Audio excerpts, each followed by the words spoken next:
Hey guys, today I want to talk about the BBC Proms I went to yesterday. At the Proms, I saw Yuja Wang play Prokofiev's third piano concerto.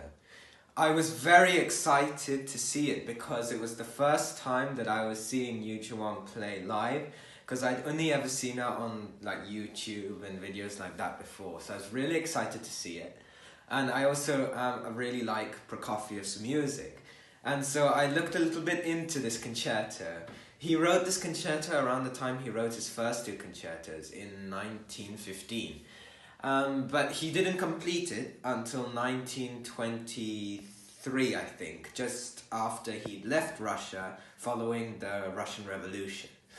So he at that time was kind of like making his money through conducting, performing, and composing. So I did a little look into it. So I went to the concert, and it was huge. You know, the Royal Albert Hall is it's really big. It's a really big hall, and we were sitting at the very back of the hall. So we had the seats at the highest and the furthest away, and it was a bit weird actually, because when you looked down, you could see hundreds of heads of people just below you.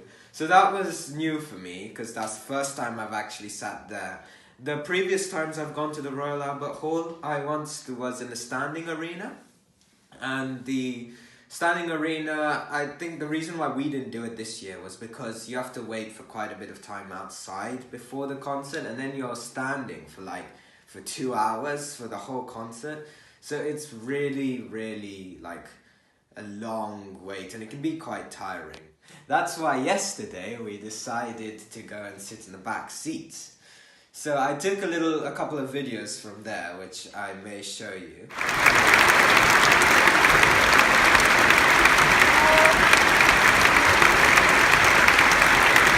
So, what can I say about the concert? I mean, the concert was really cool. It was great, because I've heard lots of stuff about Yuja Wang, and some people believe that Yuja Wang is only good with her technique and she's got fast fingers, but I think that when I saw the concert in person, I felt there was more to it, and it was there were so many cool colors and textures that were really nice to see, and I was really fascinated by how she did it.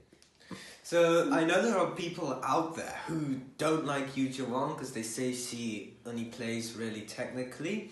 But when I saw the concert, I don't think that was true, because actually she was creating a lot of touches and tones which were really incredible. And even the times where it got really soft, despite where we were sitting, which is at the very back and as far away, we could still hear even the quietest sounds. So I thought that was pretty amazing, and I hope that I can play like that. I mean, of course I can, you know that, right, Revan? We won't involve this part, obviously, that sounds way too proud. So we'll cut this part. So after she played the concerto, she did 2 encores. So the first encore, she played Rachmaninoff Prelude, which is this really famous one, you know, the one that goes like this.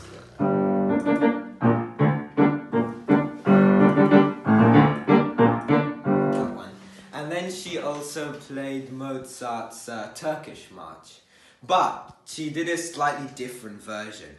Instead of doing the original version, she did an improvisation on it. And I don't know whether it was her own improvisation, but it was really different. There were parts of it which sounded like jazz. I mean, it was really cool. And then after that, she left, and then we had the interval. And then after that, the orchestra did this one last piece by Schmidt to end the proms for that day. And after that, we went home. And I think that I was really happy I went to the proms to see it live. I think the only thing I'll do is next time I go to the proms, I recommend, and even for you guys if you're going to go to the proms, I recommend you get binoculars or a telescope. Basically anything that can help you look in and see properly, because otherwise you don't really see anything. But apart from that, it was great and I really enjoyed it.